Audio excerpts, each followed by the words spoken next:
जब मैं घर से गुस्से में बड़बड़ाते हुए निकल आया था और बस स्टैंड की तरफ आगे बढ़ने लगा, मैं मन ही मन बड़बड़ा रहा था।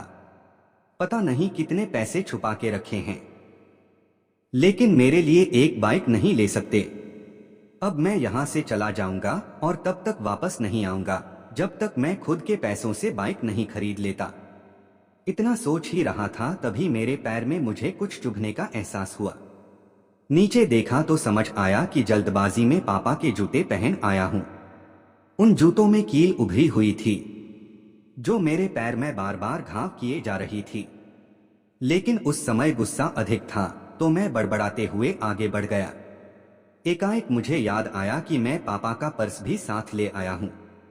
मेरे खुराफाती दिमाग में एक ख्याल आया, क्यों ना आज पापा का पर्स चेक किया जाए, जिसे आज तक उन्होंने किसी को हाथ तक नहीं लगाने दिया था। पता नहीं कौन सा खजाना छुपा है इस पर्स में जो किसी को हाथ नहीं लगाने देते थे। जब मैंने पापा का वह पुराना पर्स खोलकर देखा तो उसमें पैसे तो नहीं मिले, लेकिन पैसों की जगह पर एक डायरी रखी हुई थी। तब मैंने सोचा, ओह, तो यहाँ खजाना छुपा रखा है। मैं समझ रहा था कि यहाँ पापा ने लिखा होगा कि किससे कितने पैसे लेने हैं और किसको कितने पैसे दिए हैं। लेकिन मैं गलत था। जब मैंने उस छोटी सी डायरी का पहला पेज खोलकर देखा तो वहां पर जो लिखा था वह थोड़ा सीरियस कर देने वाला था। डायरी में जो लिखा था उसे पढ़ने के बाद मेरे चेहरे पर जो एक्सप्रेशन थे वह गायब हो चुके थे, क्योंकि डायरी में वैसा कुछ नहीं था जैसा मैं सोच रहा था। वहां पर उन पैसों का हिसाब लिखा हुआ था जो अलग अलग कामों के लिए अलग अलग लोगों से उधार लिए गए थे। उस लिस्ट में कंप्यूटर के नाम पर भी पैसे लिए गए थे।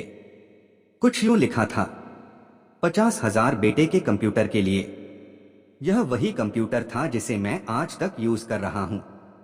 लेकिन मुझे यह पता नहीं था उस कंप्यूटर को खरीदने के लिए पैसे कहां से आए थे। लेकिन आज पता चल रहा था। मुझे आज भी याद है जब मैंने पहली बार कैमरे के लिए जिद की थी, जो मेरे पापा ने मुझे 2 हफ्ते बाद मेरे बर्थडे पर लाकर दिया था, जिसे देखकर मैं बहुत खुश हुआ था। और मुझे खुश देखकर मुझसे कहीं ज्यादा अगर कोई खुश था तो वह थे पापा। अब मेरे चेहरे से गुस्सा एकदम गायब हो चुका था। जब मैंने आगे का पन्ना पलटा तो वहां पर कुछ विशेष इच्छाएं लिखी हुई थी। पहली जो विश थी उसमें जो लिखा हुआ था, अच्छे जूते पहनना। यह बात मेरी कुछ समझ नहीं आई।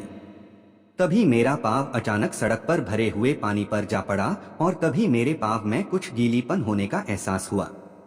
जब मैंने जूता उतार कर देखा तो उसका तला टूटा हुआ था। यह देखकर मुझे डायरी में लिखी बात याद आ गई। तभी मुझे माँ पापा की कही बातें भी याद आ रही थी कि कैसे माँ जब कहा करती थी पापा से, अब तो जूते पुराने हो गए, नए ले लीजिए, तो पापा अक्सर यह कहकर टाल दिया करते थे, जूते अभी और चलेंगे, अभी कुछ दिन पहले तो लिए थे। मुझे आज समझ आ रहा था कि कितने दिन और चलेंगे। साथ ही साथ यह भी समझ आ रहा था कि पापा पर्स को क्यों छुपा कर रखते थे। तभी उस डायरी को पढ़ते हुए बस स्टैंड पर पड़ी बेंच पर आकर बैठ गया। अब उस डायरी का आखिरी पन्ना बचा हुआ था। उस पन्ने को जब मैंने पलटकर देखा तो वहां कल की डेट लिखी हुई थी।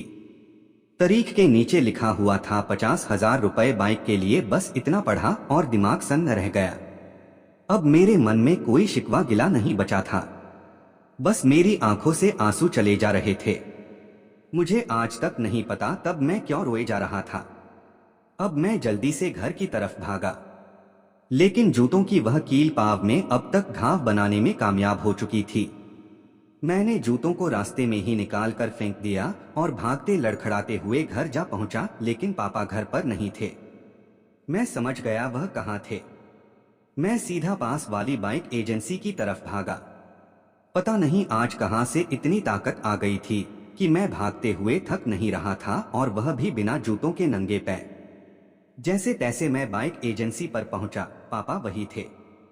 मैंने पापा को दौड़कर गले लगा लिया और मेरी आंखों से आंसू रुकने का नाम ही नहीं ले रहे थे। पापा को समझ नहीं पा रहे थे आखिर हो क्या रहा है, मैं क्यों रो रहा हूं। मैंने पापा से कहा, पापा मुझे मोटरसाइकिल नहीं चाहिए, आप अपने लिए जूते ले लीजिए। अब आज से मैं जो भी करूंगा अपनी मेहनत से अपने बलबूते पर पढ़कर करूंगा। अगर आपको यह वीडियो अच्छा लगा हो तो चैनल को जरूर सब्सक्राइब करें। मिलते हैं अगले किसी वीडियो में, तब तक के लिए नमस्कार।